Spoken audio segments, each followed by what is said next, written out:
So Camden County, Georgia is having an issue paying for their public employees. So what they are now considering is hiring prison inmates to do firefighting. Okay, so what they're basically going to do is have nonviolent offenders who are in jail have the ability to work as firefighters, and they will not get paid for it at all, not a single cent. Okay, however, are they not merciful? After 5 years of their conviction date, if they choose to apply to be a firefighter, they can go ahead and do that. They can apply. Oh, thank you so much. Really appreciate that. Look, there's 18 different problems here. First of all, firefighters are professionals. So you're going to have these guys rush into buildings who are just straight out of prison. I hope they train them a little bit. How much are they going to train them, right? And they're supposed to rescue people? I mean, talk about a bad idea. And what kind of an insult is this to all the firefighters? It's like a huge insult. Oh, like your job, anybody can do. We'll get some schleps out of the prison and we'll have them do it for free. And by the way, you know, that's a great way to save money. So we're not going to pay you guys anymore. Okay, so that we don't tax the rich an extra 1% or 2%, you know what? We'll endanger the lives of the people in the fires. The fires might spread to other parts of the city. And we'll, you know, basically tell the firefighters they're worthless and cut their job. Right. This is really just an assault on public employees, okay? The counties and the cities don't have the funds necessary to pay public employees, so you see cuts in public employee jobs. For instance, in September alone, there were 34,000 public employee positions that were completely cut. Okay, so, and by the way, the firefighters who were interviewed for this story are livid about it because they're saying, look, we made a conscious decision to enter this type of field because we want to do good in society, okay? Why are we now going to have to basically keep an eye on inmates, right? That's basically what they're going to do. These inmates aren't going to have prison guards with them. These firefighters have to supervise them. Rather than focus on their own jobs, why are they going to supervise inmates? And they have to train the inmates as well. Right. This is like the guys who get paid to train the guys who are going to outsource their jobs, who are going to take their jobs in other countries.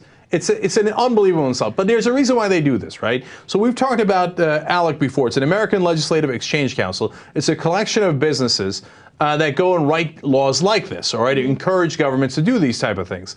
Now, one of the largest companies within that is the Corrections Corporation of America, which is the largest private prisons. So they set up a win-win for themselves.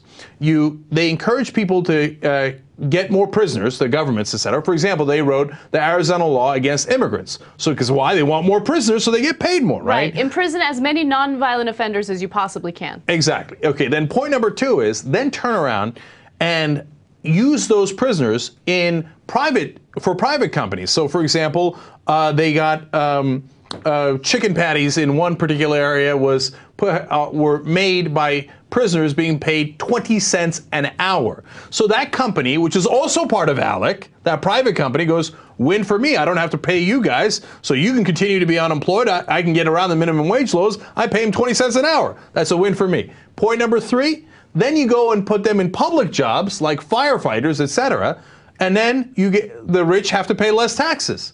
So it's a triple win for the rich and for the corporations. It's a horrible loss for us. And by the way, I can see what's next. Who needs teachers? Let's just take the guys out of prisons and let them make them your public school teachers. Everything will be fine. You think that's not coming? We've lost hundreds of thousands of teachers' jobs across the country. They're going to say, oh, you know, we just don't have the budget for it, and we have all these prisoners doing nothing. They were picking up garbage before. Let's just put them in there and have to teach the kids. Well, if you don't have to pay them, it's a much better alternative, right? That's what they're going to say. And by the way, you think it's crazy? Well, yesterday I would have thought it was crazy to have prisoners putting out fires when they don't know what the hell they're doing. By the way, I did more research into this because I was curious to see if this type of policy has ever been implemented. And it turns out that in the 1940s, California started using inmates as firefighters. So they were out there putting out wildfires and such. And still, till this day, there are 4,000 firefighters in California that are inmates. They're prison inmates that are working as firefighters. So it isn't just happening in Georgia. It has already happened in California. California. I can see this quickly spreading. Oh, of course. But, you know, that's what ALEC does. That business group, they're the most effective going state by state to the different legislators. And what they do, and this is really interesting, is they write the laws for them, literally. And they hand it to the legislator and they go, okay, here's your check for X thousands of dollars, right, that I'm giving to you as a campaign donation. And here's the bill that you're going to introduce in Congress, in your local legislature, okay? And they do. So another thing they did in Georgia was they got people to go work on farms because they scared off the immigrants in Georgia. Yes. Then they say, oh, no problem. You were paying the immigrants, illegal immigrants, really low wages? Don't worry. We'll bring in prisoners who you'll pay even less or not at all, right? And you know what that is? That's literally slave labor. Yeah. They cannot leave. They are shackled and they get no pay and they're out there picking cotton in Georgia. What do we have? We literally have a return to slavery under the private corporation system that we have now in America. And private corporations aren't the problem. The fact that they buy our politicians so they can get cheap labor or free labor, that's basically slave labor, that's the problem.